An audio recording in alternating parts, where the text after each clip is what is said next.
Hello बच्चों, नमस्ते। कैसे हैं हम सब लोग। आज हम स्टार्ट कर रहे हैं क्लास 11 का मैथमेटिक्स का चैप्टर नंबर 2। चैप्टर नंबर 1 हमने बड़े प्यार से ख़त्म कर लिया उसको। चैप्टर, एग्जाम्पल, कॉन्सेप्ट बहुत सुंदर तरीके से देख लिए और अब हम शुरू कर रहे हैं चैप्टर 2। चैप्टर 2 जो है वो है रिलेशंस एंड फंक्शंस। अब देखिए, जैसे मैंने पहले ही बताया हुआ है कि यहाँ पर आपका जैसे स्ट्रीम चेंज जाता है तो बहुत सारी नई नई चीज़ सीखने को मिलती है और वो सारी चीज़ें आपस में इंटरकनेक्टेड होती हैं। ठीक है, तो अगर आपने डायरेक्टली चैप्टर 2 पे जंप किया, चैप्टर 1 में आपका हाथ कुछ अच्छा नहीं है, ठीक है, तो प्लीज़ पहले आप चैप्टर नंबर 1 कीजिएगा। मैं ये नहीं बोलूँगी कि बहुत कुछ आएगा, पर हाँ, वहाँ पे जो सेट्स में हमने जो बेसिक चीज़ें देखी है ना, वो यहाँ पे उनका जिक्र तो होगा। तो अगर आपका वो कॉन्सेप्ट क्लियर नहीं होगा तो यहाँ पे आपको तकलीफ तो होगी समझने में। ओके, तो ये चैप्टर शुरू करने से पहले भले आपको लगता है कि इसका एग्ज़ाम नज़दीक है या क्या, what ever you have the point of view, but उस चीज़ को थोड़ा सा साइड में करके एटलीस्ट चैप्टर 1 के इंट्रो वाले जो लेक्चर्स है ना, वो एटलीस्ट फुलफिल कर लीजिए, नॉट एक्सरसाइज। ठीक है, तो आपका कॉन्सेप्ट क्लियर हो। तो अब हम उन्हीं सेट्स को लेकर, ठीक है, यहाँ पे देखने वाले हैं रिलेशन। और वो रिलेशन, ठीक है, वो जो रिश्ता होता है उसको हम आगे फंक्शन के तौर पे कैसे जनरलाइज करते हैं। अब रिलेशन की बात करते हैं तो रिश्ते, जी हाँ, रिश्ते जैसे आपका और मेरा रिश्ता है, ठीक है, स्टूडेंट टीचर का, हमारा मम्मी के साथ होता है, ठीक है, मैं मम्मी की बेटी, वो हमारी मम्मी टीचर स्टूडेंट हो गया, पापा बेटा हो गया, ठीक है, बहुत सारे दोस्त हो गए, हस्बैंड वाइफ हो गए। तो दैट मीन्स कि हम लोग जो है ना, ठीक है, हम कभी भी अकेले एग्जिस्ट नहीं कर सकते हैं। Okay, we can't live alone, we have some and how, okay, some and how we have some relations.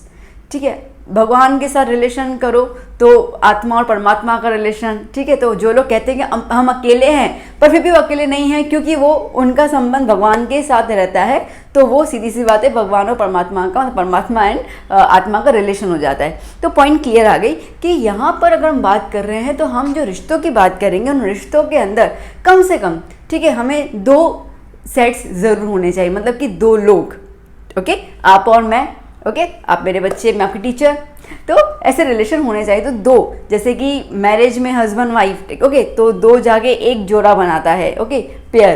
तो यहाँ पर भी हमें सेट्स चाहिए in the form of pair, तभी जाके हम उनके अंदर रिलेशन कायम कर सकते हैं। ओके, हल्का हल्का मैंने बताया। खैर, अभी हम बहुत अच्छे से देखेंगे, टेंशन मत लेना, हम इस चैप्टर को बहुत अच्छे से, बहुत प्यार से सीखेंगे। थोड़ा सा शायद वीडियो के लेक्चर्स थोड़ी ज़्यादा हो भी जाए, ओके, बट सी, मैं पहले से ही कह रही हूँ, concept, okay, concept is power, ठीक है, तो उसको तो आप बिल्कुल नकार नहीं सकते हैं। कॉन्सेप्ट आएगा तो एक्सरसाइज अपने आप आ जाएगी, तो इसके लिए आपको फोकस कॉन्सेप्ट पे करना है और इसी कॉन्सेप्ट को सीखने के लिए हम चलते हैं हमारे लेक्चर में, प्रोसीड करते हैं। और मैं हूँ आपके एजुकेटर सपना आडवाणी, आप देख रहे हैं आप ही का ही चैनल सपना की पाठशाला। शुरू करते हैं आज का लेक्चर। बच्चों, अब जैसे हमारा फर्स्ट पॉइंट आता है समझने का, वो आता है कार्टेशियन प्रोडक्ट ऑफ सेट्स। ठीक है, अब देखिए, Cartesian pronunciation would be different, ठीक है। तो कार्टेशियन का अंदर अगर आप देखो तो हमने, पता है, कार्टेशियन वर्ड ग्रेड 9 में भी सीखा था। ग्रेड 9 के अंदर चैप्टर 3 था कोऑर्डिनेट ज्योमेट्री, उसमें आपके मैम ने, आपके सर ने को बताया गया कार्टेशियन जो होता है वो जनरल हम लोग ग्राफ को बोलते हैं, जहाँ पे हम लोग पोजीशंस, ठीक है, किसी भी ऑब्जेक्ट्स के पोजीशंस को रिप्रेजेंट करते हैं। ठीक है, तो that is the Cartesian, x axis और वाई एक्सिस से कोऑर्डिनेट्स के हिसाब से। तो यहाँ पर भी हम कर रहे हैं, बट यहाँ पे हम लोग कार्टेशियन मतलब रिलेशन किसका बना रहे हैं, सेट्स का बना रहे हैं, in the form of what, product मतलब मल्टीप्लाई। आइए देखते हैं। देखो, हम लोग ना एक काम करते हैं, एक सेट में ले लेती हूँ,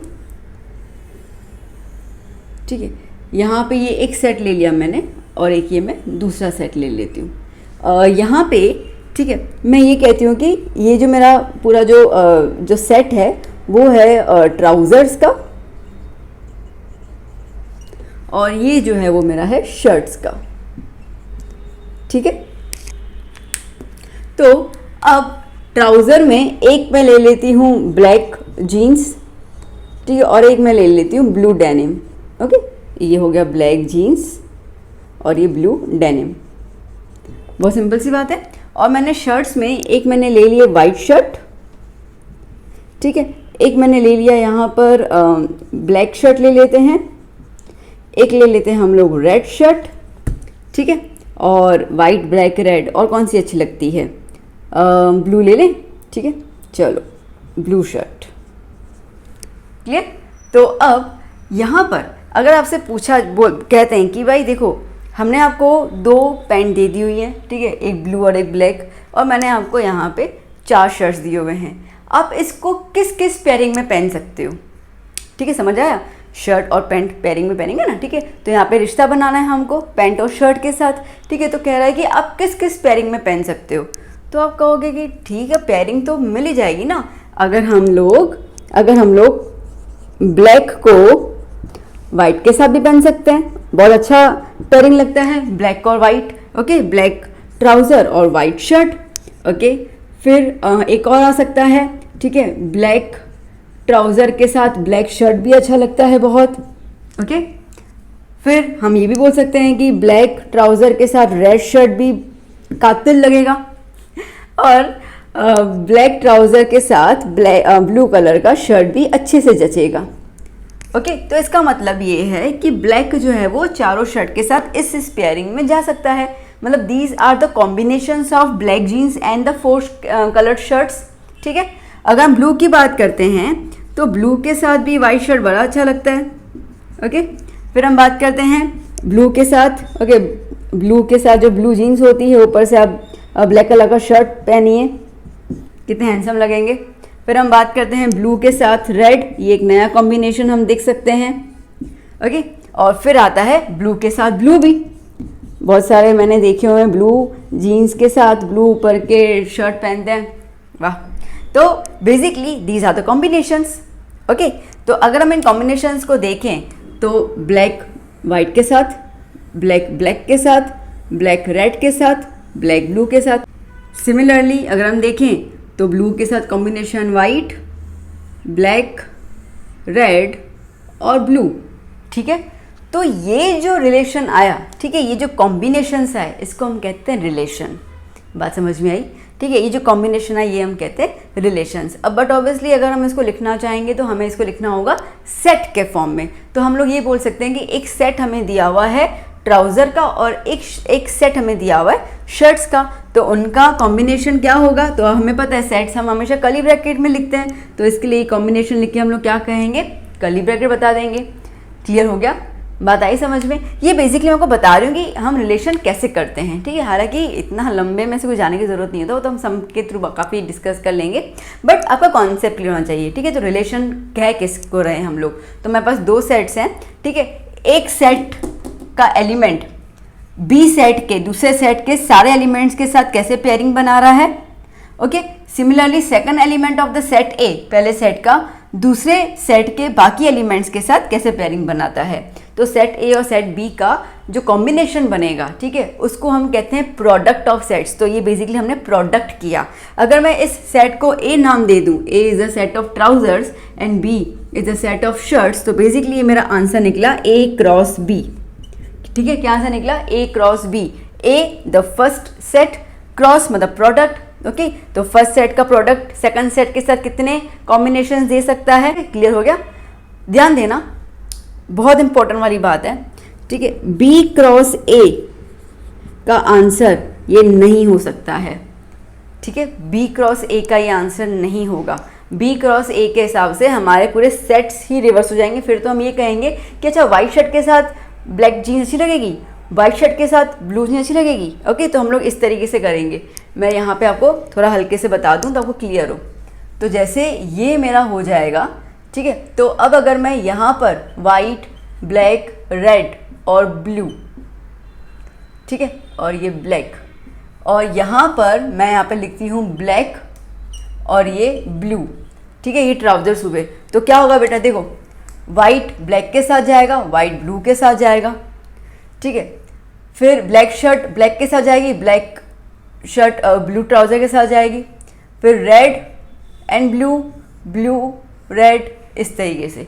तो इसका मतलब क्या हुआ, इसका मतलब ये होगा कि जब हम लोग सेट्स बनाएंगे ना, तो उसमें जो पहला एलिमेंट होगा वो ये वाला होगा, बी सेट का होगा, और दूसरा एलिमेंट जो होगा वो ब्लू कह रही हूँ, सेट ए का होगा, ठीक है। जैसे वाइट हुआ तो ये वाइट के साथ ब्लैक और ये वाइट के साथ ब्लू, ठीक है। फिर ये ब्लैक के साथ ब्लैक, ओके, ब्लैक के साथ ब्लू, ब्लैक के साथ ब्लू। समझ आया बेटा, समझ आया, ठीक है। तो इसके लिए देखो ये सेट्स सेम नहीं जा रहे, सेट सेम नहीं जा रहे हैं। तो इसके लिए जो ऑर्डर्ड पेयर्स को हम कहते हैं ऑर्डर्ड पेयर्स। क्या बोलते हैं हम लोग बेटा इसको? Ordered pairs. ऑर्डर्ड मतलब क्या होता है? ठीक है, ऑर्डर मतलब क्रम में, ठीक है, किसी भी चीज़ को अपन क्रम में जमाते हैं उसको हम ऑर्डर कहते हैं, ठीक है, ऑर्डर्ड। तो यहाँ पर भी जो पेयरिंग है, ठीक है, वो बिल्कुल क्रम में जमी हुई है। इसका मतलब ये है कि आपको A क्रॉस B बोला हुआ है, तो इसका मतलब कि पहला एलिमेंट जो है वो A का ही होना चाहिए और दूसरा एलिमेंट जो है वो B का ही होना चाहिए। इसको क्रम कह रहे हैं अगर। और अगर हम लोग यहाँ पे B क्रॉस A कहेंगे तो इसका मतलब ये है कि पहला एलिमेंट जो है वो B का होना चाहिए, दूसरा एलिमेंट A का होना चाहिए, ठीक है। That's why these pairs are also known as the ordered pairs because the order is fixed, it's systematic। आप शफल नहीं कर सकते हो और आंसर सेम आएगा भी नहीं, आंसर सेम आएगा भी नहीं। मैं आपको बता देती हूँ, ठीक है, यहाँ पे ब्लू ब्लैक इसका लगता है कि ठीक है सेम ही तो आया। अभी हम लोग इसी एग्जाम्पल को, ठीक है, नंबर्स के थ्रू समझते हैं तो आपको ज़्यादा समझ में आएगा। तो अभी हम लोग एक सिंपल से नंबर्स ले लेते हैं। वेल, कॉन्सेप्ट क्लियर हो गया, ठीक है, फंक्शन समझ में आ रिलेशन समझ में आ गया कि रिलेशन कैसे बनाना है और कैसे सेट्स के बीच में रिलेशन जाता है, ठीक है ना। तो अभी हम लोग इनको नंबर्स के थ्रू लेके चलते हैं। आइए बेटा, अभी हम लोग इनको नंबर्स के थ्रू लेते हैं। तो सेट ए जो है उसमें मैं नंबर ले लेती हूँ 1, 2 और 3, बड़े मासूम से नंबर हैं, ठीक है। सेट बी जो है उसमें मैं नंबर ले लेती हूँ 4, 5 और 6, ठीक है। कितने जोरदार प्यारे प्यारे से छोटे छोटे नंबर। सेट बंद करूँ वरना पता चला 4 बाहर उड़ नहीं जाए, ठीक है। तो 4, 5 और 6, तो ये मेरे पास 2 प्यारे से सेट्स ले लिए मैंने। ओके, अब देखो रिलेशन को फील करना मज़ा आएगा। तो अब अगर मैं ये कहूँ कि मुझे A क्रॉस B बनाना है, इसका मतलब ये है कि जो मेरे A में एलिमेंट्स हैं, ओके, उसको हमें B के एलिमेंट्स के साथ प्रोडक्ट करना है, मल्टीप्लाई करना है, ठीक है। तो अब क्या पोजीशंस हम ले सकते हैं यहाँ पर? तो जैसे अब हमेशा क्या करना, लिखने का तरीका, जो आपका 1 है ना, मतलब जो पहला सेट है उसका जो एलिमेंट है वो एलिमेंट बाकी सबके साथ पहले लिखते जाना। तो 1 के साथ 4 आया, 1 के साथ 5 आ गया, 1 के साथ 6 आ गया, ठीक है। फिर 2 की बात करते हैं, तो 2 के साथ 4 आया, 2 के साथ 5 आया, 2 के साथ 6 आया। फिर 3 की बात करते हैं, 3 के साथ 4 आ गया, 3 के साथ 5 आ गया और 3 के साथ 6 आ गया। हो गए मेरे sets complete, I mean order pairs. बात पकड़ में आ गई? अच्छा, अब कई बार क्वेश्चन आता है कि मैम हमें कैसे पता है कितने बनाने? सी, प्रोडक्ट मतलब क्या होता है? मल्टीप्लाई। इसमें कितने सेट, इस सेट में कितने एलिमेंट्स हैं बेटा? 3। इसमें कितने हैं? 3। 3 इंटू 3 क्या हो जाएगा? 9। चेक कर लो, 1 2 3 4 5 6 7 8 9। ओके, आ गए उतने? क्लियर? ओके, अब हम जो मेरा जो पॉइंट था डिस्कशन करने का वो ये था कि क्या B क्रॉस A में भी सेम आएंगे? चेक कर लें इसको, आंसर को। तो क्या हो जाएगा, अब हम ले लेते हैं पहले B का A के साथ। तो B क्या है? 4 5 6, ओके। A क्या है? 1 2 3। ये कलर चेंज करूँ, ऐसा लगा चांद में दाग है। ओके, तो अब जैसे कि यहाँ पर 4 के साथ 1 आया, 4 के साथ 2 आया, 4 के साथ 3 आया, ठीक है बेटा। ओके, फिर 5 के साथ 1 आया, 5 के साथ 2 आ गया और 5 के साथ 3 आया, ठीक है। फिर 6 के साथ 1 आया, 6 के साथ 2 आया, 6 के साथ 3 आया। तो ये बन गए मेरे फिर से 9 ऑर्डर पेयर्स। बस सीधी सी बात है, क्रम बदल गया, ठीक है। यहाँ पे अभी मैंने B क्रॉस A लिखा है। पॉइंट क्लियर हुई? तो अब देखो, अभी आंसर यहाँ पे 1,4 था, यहाँ पे 4,1 आया, यहाँ पे 1,5 है, ठीक है, तो यहाँ पे 5,1 आया। उल्टा हो गया ना, अगर हम इसके अरेंजमेंट को ना भी देखें फिर भी उल्टा हो जा रहा है, ठीक है। तो मैंने अभी जो आपको बताया कि आपके आगे लाइक क्रॉस में सबसे पहला सेट क्या दिया हुआ है, वो पहला एलिमेंट को रिप्रेजेंट करेगा, दूसरा सेट जो है वो सेकंड वाला एलिमेंट को रिप्रेजेंट करेगा। इसके लिए सेम नहीं है, नॉर्मल चीज़ समझने के लिए। अब क्यों सेम नहीं है उसका भी मैं आपको बहुत ईजी फॉर्म बता रही हूँ। देखो बेटा, ये सारे ऑर्डर्ड पेयर्स हैं। ये ऑर्डर्ड पेयर्स कैसे बनाने होते हैं हम लोगों ने ग्रेड 9 में 3 और 4 चैप्टर में सीखा था, और इनको रिप्रेजेंट करना होता है ग्राफ के अंदर, ठीक है। मैं हल्का सा यहाँ पे ग्राफ एक बना देती हूँ तो आप इसको अच्छे से ना फील कर पाओगे कि मैं क्या बोलना चाह रही हूँ। मैथ्स को फील करोगे तो प्यार हो जाएगा उसके साथ। चलो, तो मैं जैसे मैं ग्राफ में ले लेती हूँ 1 2 3 4 5 6, यहाँ पे भी ले लिया मैंने 1 2 3 4 5 6, ठीक है, ये y एक्सिस और ये x एक्सिस। अब देखो बेटा, जैसे पहला पॉइंट क्या है, अपन इसको लेके चल रहे हैं, तो 1,4 ये 1 है, 1,4 मतलब ये होगा, ये 1,4। ओके, अब आप ये देखो, ये क्या है 4,1, इसका मतलब कि ये पॉइंट कौन सी होगी, ये पॉइंट ये होगी 4,1 वाली, पता है ना। इतना तो हमने देखो 9th में सीखा, तो आपको याद भी होना चाहिए बेटा कि जो हमारा पहला नंबर होता है वो x एक्सिस पे लिखा जाता है, और जो दूसरा होता है वो y एक्सिस का लेते हैं हम लोग। ओके, ये हमने बहुत बेसिक मैथ में देखा था इसके अंदर। तो जैसे पहला वाला है ये x एक्सिस पे आएगा, दूसरा वाला है वो y एक्सिस पे आएगा। पॉइंट क्लियर है। तो यहाँ पर एक्सिस जैसे चेंज हो जा रहा है, तो देखो अब ये वाली लाइन आ रही है और ये वाली लाइन आ रही है, आप देख पा रहे हो ना, ठीक है, ये वाली लाइन। और आप इसको देखो, क्या इनकी पोजीशन सेम है, ठीक है। पता चला एक बंदा यहाँ है और एक बंदा यहाँ पर है, पोजीशन सेम नहीं है, पोजीशन सेम नहीं है। इसके लिए, ठीक है, इसके लिए हम कह रहे हैं कि ऑर्डर्ड पेयर्स जो हैं, ओके, जैसा प्रोडक्ट रहेगा उस हिसाब से अरेंज होगा। प्रोडक्ट चेंज हो गया तो ऑर्डर पेयर चेंज हो जाएंगे, ठीक है। तो A क्रॉस B के जो आंसर आया, जो सेट्स आए वो अलग होगा, ठीक है, और B क्रॉस A का जो आया वो अलग होगा, क्योंकि आप रिप्रेजेंटेशन में देख सकते हो दोनों पॉइंट सेम नहीं है, दोनों पॉइंट्स एक जगह पे मर्ज नहीं हो रही है। एक और एग्जांपल लेना है, ले लेते हैं, कोई दिक्कत नहीं है। देखो जैसे कि मैं वाला ले लेती हूँ 2,4, ये वाला ले लेते हैं 2,4। अब 2x एक्सिस पर और 4y एक्सिस पे, ये 2 से मैंने देखना शुरू किया तो मेरा ये बनेगा 2,4, ठीक है। अब यहाँ पे अगर मैं 2 और 4 का रिलेशन देखूँ तो ये है 4,2, ठीक है। अब ये 4 और ये हो गया इसका 2, 4,2। देखो अभी आपके सामने रिलेशन, ये कहाँ बन रहा है, ठीक है, और ये कहाँ बन रहा है, क्या पोजीशन सेम आ रही है, पोजीशन सेम आ रही है। ये हो गया 4,2, आ रही पोजीशन सेम, नहीं आ रही है, ठीक है, पोजीशन सेम ही नहीं आ रही है, तो ऑर्डर पेयर्स का ऑर्डरिंग क्रम तो बदल ही गया ना, यहाँ से पता चला कि क्रम बदल गया। तो इसके लिए अभी ये चीज़ दिमाग में गांठ बांध दो अच्छे से कि A क्रॉस B का जो भी सेट आएगा वो B क्रॉस A से मैच नहीं करेगा। बात समझ में आ गई, क्लियर, इतना समझ आया बेटा अच्छे से ना, ओके। चलो तो आगे बढ़ते हैं, इस पर कोई नोट डाउन करने की तो चीज़ है नहीं, ठीक है, करना है तो कर लीजिए, एक बार नोट डाउन कर लेते हैं, चलो कर लो। आई बेटा अभी हम देखते हैं इसका डेफिनेशन, ठीक है, जो हमें टेक्स्ट बुक में दिया हुआ है, बड़ा सिंपल सा डेफिनेशन है। देखो क्या डेफिनेशन कह रहा है वो, इसका डेफिनेशन है कि let there are 2 non empty sets, non empty sets A and B, okay, A और B दो नॉन एम्प्टी सेट्स है। The Cartesian product of A cross B, A और A क्रॉस B का जो मैंने आंसर निकाला वो क्या है, इज द सेट, वो सेट है ना, किसका सेट है, is the set of all ordered pairs, जो भी पेयर्स हैं ऑफ A एंड B, ठीक है, A एंड B के एलिमेंट्स के जो भी पेयर ऑर्डर्ड पेयर्स है वो हमने लिख दिए हैं, ठीक है। तो देखो let there are 2 non empty sets A and B, तो दो नॉन एम्प्टी सेट्स हैं A और B। क्या किया उसके अंदर, हमने इनका कार्टेशियन प्रोडक्ट निकाला।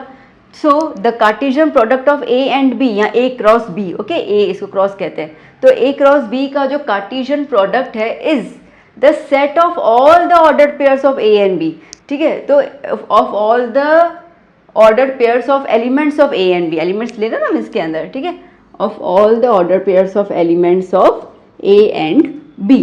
अब देखो, अब अगर देखो यहाँ पे ऑर्डर्ड पेयर्स में, तो जैसे 1 है, 1 A का एलिमेंट है तो 4 B का एलिमेंट है, ओके, 1 A का एलिमेंट है तो 5 B का एलिमेंट है, 1 A का एलिमेंट है तो 6 B का एलिमेंट है, ठीक है। इसका मतलब क्या है कि ये जो पेयरिंग आया हमें, ठीक है, इसके अंदर एक एलिमेंट A का जा रहा है और एक एलिमेंट B का जा रहा है, वही हमने लिखा है यहाँ पर। अगर हमें इसको सिंबॉलिक फॉर्म में प्रेजेंट करना हो बेटा तो कैसे करेंगे, सिंबॉलिक फॉर्म या मैथमेटिकल फॉर्म हम जो भी बोले,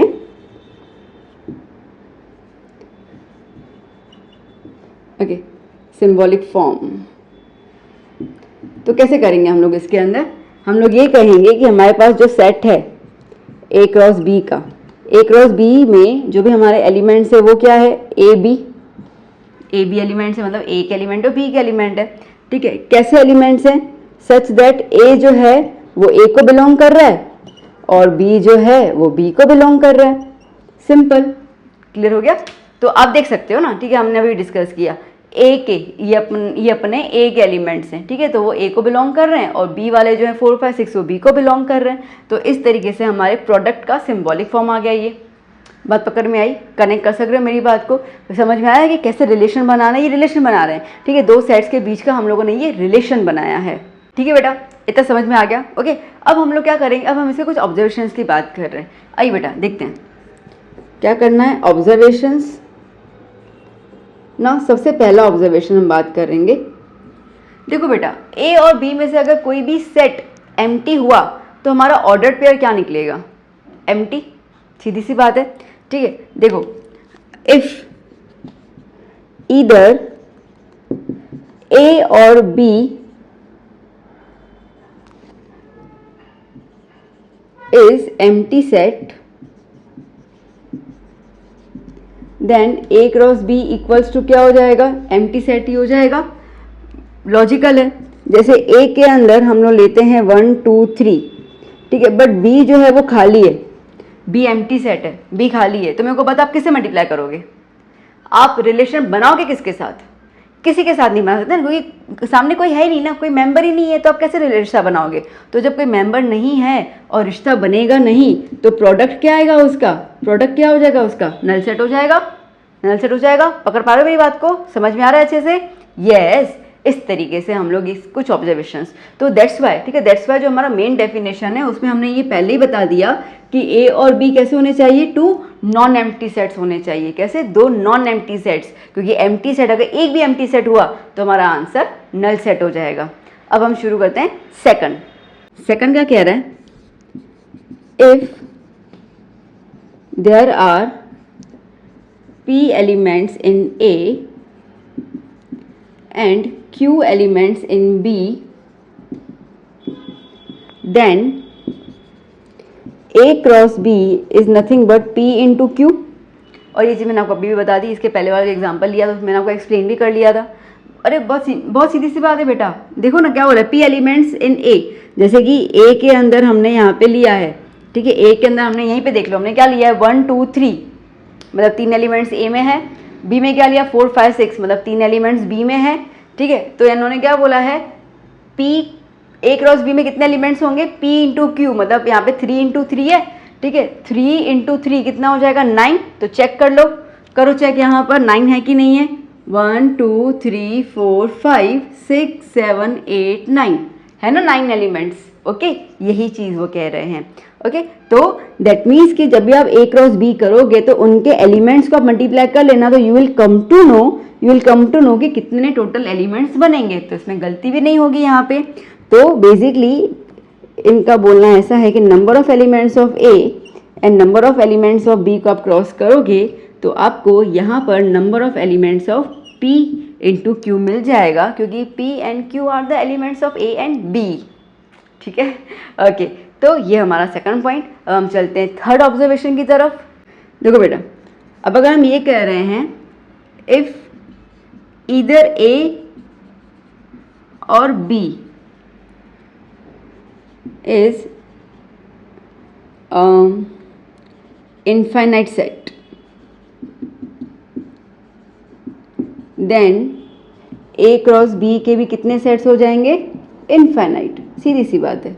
ठीक है, अगर ए और बी में से कोई भी एक भी सेट भी इनफाइनाइट हो गया, जैसे कि यहाँ पे हम एग्जांपल ले लेते हैं, ए का 1 2 3 ले लिया, ठीक है, बी का 4 5 6 7 डॉट डॉट डॉट डॉट में लिख गई, मतलब बी इन्फिनिटी पे गया। तो इसका मतलब कि जो ए होगा वो ए के जो एलिमेंट्स होंगे 1 बी के साथ बनाएगा, 1 5 के साथ करेगा, 1 6 के साथ करेगा, 1 7 के साथ करेगा, 1 8 के साथ करेगा, मतलब कि 1 तो चलता ही जाएगा क्योंकि उसके सेट्स ही नहीं रुक रहे हैं, उसके एलिमेंट्स ही नहीं रुक रहे हैं। फिर जो ए का 2 एलिमेंट है वो भी चलता जाएगा, तो हमारा जो ए क्रॉस बी का आंसर क्या आएगा, वो भी चलता ही जा रहा है, सब चलते जा रहे हैं क्योंकि इन्फिनिटी है। तो बेसिकली इन्फिनिटी, अगर कोई भी एक भी सेट इन्फिनिटी में आ गया तो ए क्रॉस बी जो होगा वो भी क्या हो जाएगा, इनफाइनाइट हो जाएगा, मतलब कि उसका भी कोई एग्जैक्ट आंसर नहीं आएगा, हमें फिर डॉट डॉट में ही उसको फिनिश ऑन करना होगा। ठीक है, तो ये 3 ऑब्जर्वेशंस पल्ले पड़ गए अच्छे से। यस, अभी बेटा एक और 2 और बाकी हैं, तो हम वो यहाँ पे लिख देते हैं। Okay, fourth observation. तो फोर्थ ऑब्जर्वेशन यहाँ पे क्या कह रहा है, फोर्थ ऑब्जर्वेशन यहाँ पे ऐसा कह रहा है कि if we have the 2 equal sets, क्या है 2 इक्वल सेट्स। ओके, तो ऑर्डर्ड पेयर्स भी क्या हो जाएंगे, इक्वल हो जाएंगे। Ordered pairs are also equal, वो भी इक्वल हो जाएंगे, हाँ कि ना। देखो बेटा बहुत सीधी सी बात है, आप एक सेट ले रहे हो ए, ठीक है, उसके अंदर मेंबर्स है 1 2, अब बी सेट ले रहे हो उसमें भी सेम मेंबर्स है 1 और 2, तो अगर हम लोग ए क्रॉस बी करेंगे तो क्या हो जाएगा 1 1 देन 1 2, ठीक है, फिर क्या हो जाएगा 2 1 और 2 2।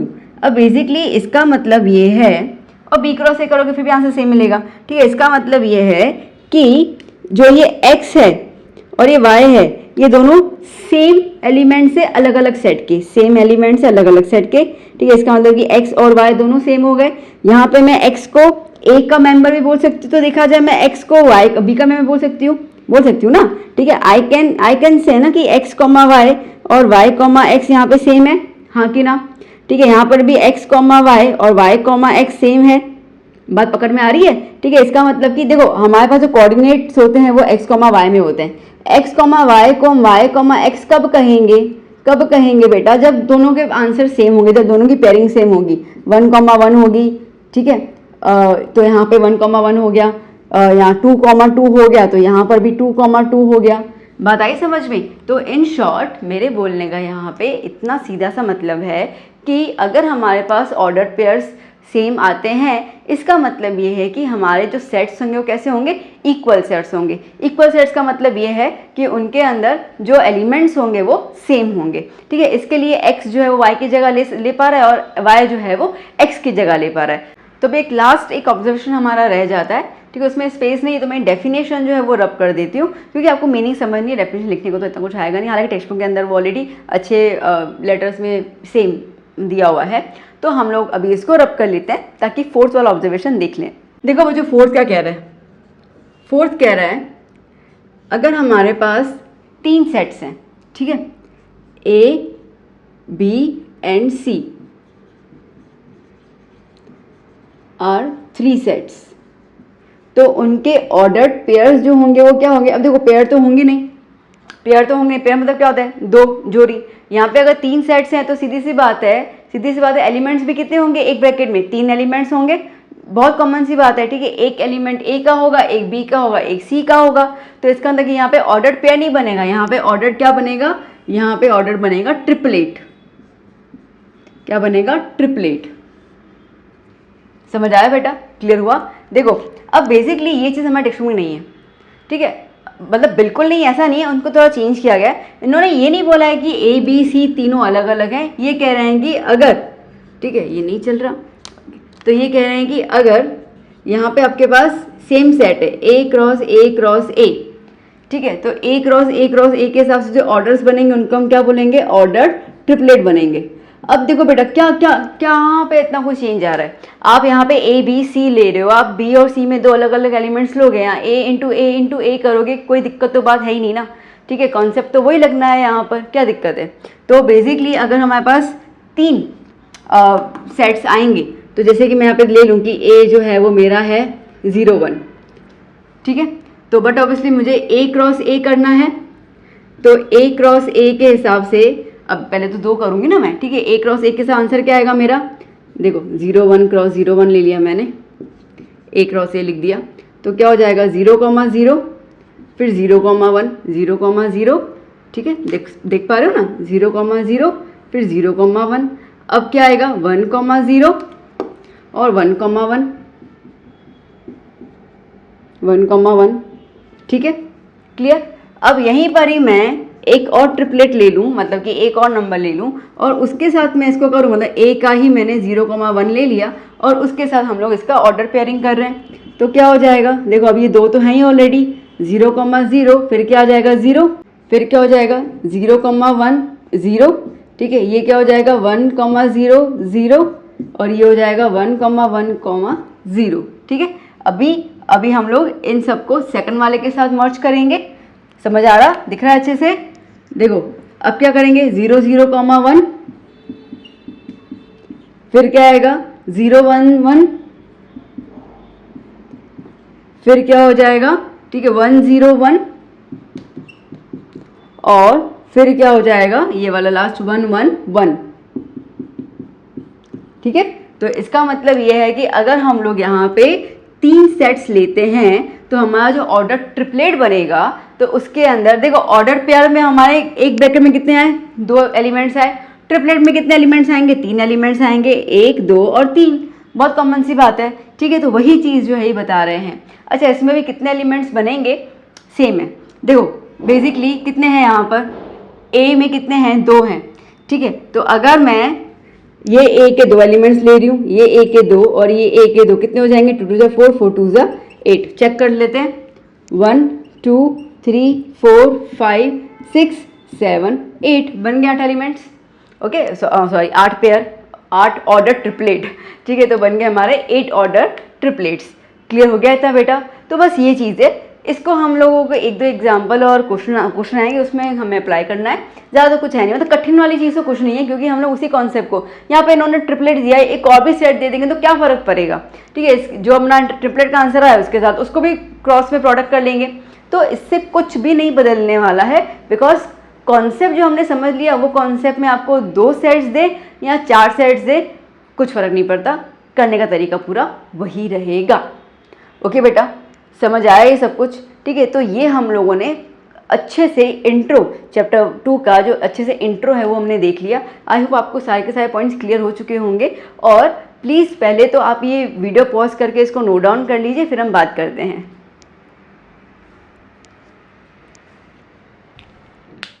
तो बच्चों, वीडियो कैसा लगा ज़रूर बताइएगा। ये सारे नोट्स, ठीक है, प्लीज़ अच्छे से नोटबुक मेंटेन कीजिए और हर एक चीज़ उसमें अच्छे लिखे, तो क्या होगा ना कि आपको रिवाइज करने में काफ़ी आसानी हो जाएगी ड्यूरिंग द एग्ज़ाम्स। तो अभी साथ साथ वीडियो देखते देखते इन सब चीज़ों को नोट डाउन करते जाइएगा।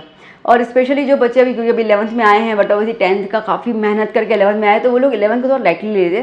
तो एक एडवाइस मेरे भी दिमाग में आई थी, मैं दे दूँ कि लाइटली मत लेना, क्योंकि 11th का लाइटली लेना मतलब कि 12th पे भारी पड़ना।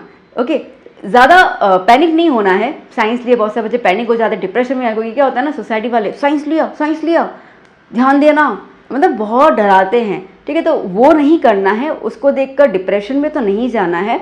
और दूसरी बात ये कि मेहनत करते रहनी है, ठीक है। तो अच्छे से बस अब जो लेक्चर्स है ना, उन लेक्चर्स को नोट डाउन करते जाइए, प्रैक्टिस करते जाइए। छोटे छोटे लेक्चर्स होते हैं, ज़्यादा कोई दिक्कत भी नहीं है, तो उन सब चीज़ों का आप रिकॉल करते जाएंगे ना, आपका 11th स्मूथली निकल जाएगा, 12 भी निकल जाएगा। इतना ज़्यादा स्ट्रेसफुल होने की ज़रूरत नहीं है कि साइंस ले लिया है। ओके, तो प्लीज़, तो यही मेरी एक हल्की सी एडवाइस थी आप लोगों को कि साथ साथ नोट डाउन करते जाना हर एक चीज़, जो आपके लिए बहुत बेनिफिशियल होगी। और हाँ, साथ साथ में कमेंट भी करते जाना कि लेक्चर कैसा लगा। अच्छा लगा तो आपके क्लासमेट्स, आपके फ्रेंड्स के साथ ज़रूर शेयर करना।